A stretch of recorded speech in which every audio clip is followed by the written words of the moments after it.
just have one more question for you, Okay. and it's going to take us a little bit back to Constitutional Law 101. 101. But it's been something I have heard, and I'm sure many other people have heard, kind of both sides of the mouth speaking.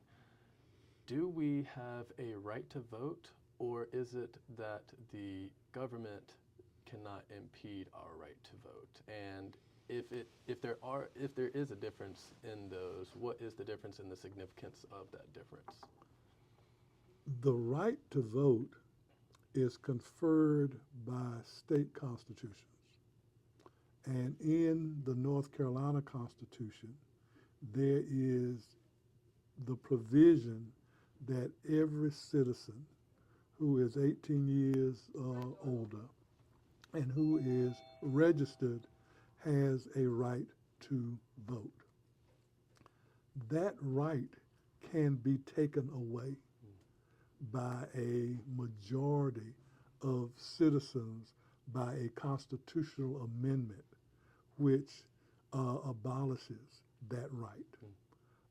So it is fluid in the sense that in a particular state you can have political interests that will take away that right to vote because you're in a majority Democratic or majority Republican type system.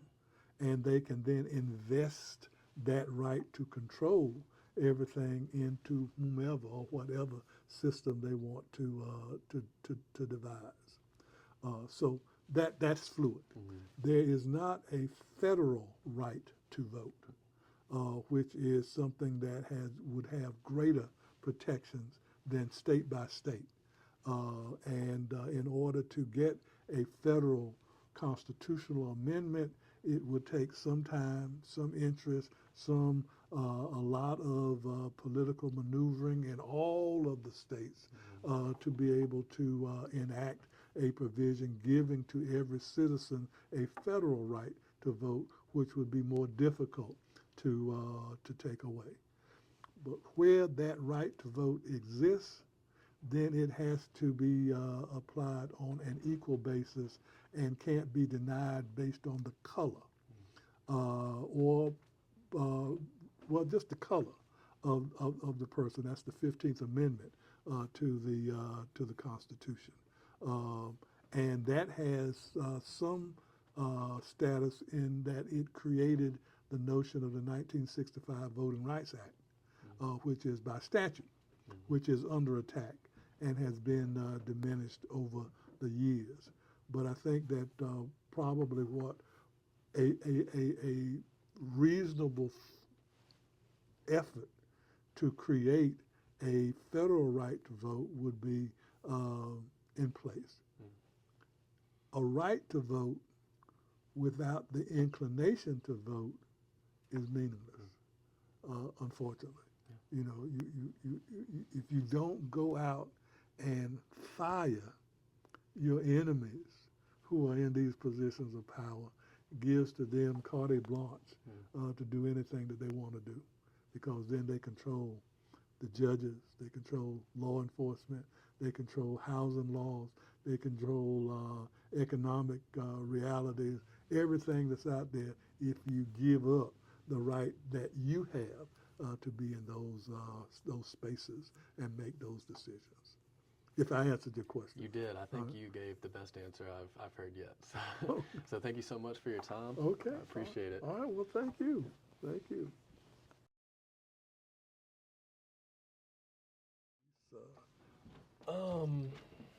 I need to contemplate your answer a bit, but I always understood it, at least federally, and you made that distinction clear, so that does make sense. At least federally, it seems that there isn't a right, but a right from interference. And so to me, that would take away things like voter ID laws. But then what made me ask the question was I also had thoughts of if there was actual fraud or negligence or stuff like that, how would the government be able to counteract that without some interference or barrier to voting in a sense. And so that's where I really was trying to figure it out. Mm. Well, I think you're confusing a little bit oversight with control. The ability to oversee what is going on and to ensure that it is handled on an equitable basis, that everything is above board, that is fair, and it's open to all of the people who have the right and inclination to vote, is a little different than whether they can vote or not. Yeah. To vote is a choice. You can decide, well, there's nobody out there that I want to vote for, which happened during Jim Crow, because a lot of people, African Americans took the position, well, I'm not going to waste my time voting for the lesser of two evils. It was not until after the Voting Rights Act was in place and that there were African Americans on the ballot and running and developing campaigns as to what it was that they would do and showing people that they could win, starting with Henry Fry in 1968, that African Americans say, well, I'm going to vote now because I can elect somebody of my kind to represent me. But more important than that, I can run. And I can be the representative of people. So before 1965, that opportunity didn't exist. Now that we have these opportunities, then we need to take advantage of them because they can be beneficial, and they have been beneficial to us as a whole. And if we surrender it, then you don't know who's going to take control and who's going to be in power, such that they can visit. And it happened at the end of Reconstruction. I mean, we have a vivid example right here in North Carolina where African Americans were actively involved in the political process. And then whites turned on them, took away that right to vote because they didn't want to be, as they say, lorded over by people of color. And they just destroyed, just took away this right to vote. I mean, literally, they canceled every registration and then came up with the poll taxes and literacy tests to keep our people from voting. And it was, 7 decades later before we got back to that point. And it's where they're trying to push us again, But if we, I don't know, it's kind of like I played basketball growing up. That was my thing. I played basketball. To win, you had to engage. To win, you had to be more efficient and proficient than the other team. No matter how bad you were, you had to be better than them. And if you conceded the first step, if you conceded the rebound, if you conceded the tap back, whatever it was, if you conceded it, you were going to lose. You're going to always lose. But if you asserted yourself, then you had a 50-50 chance always of winning.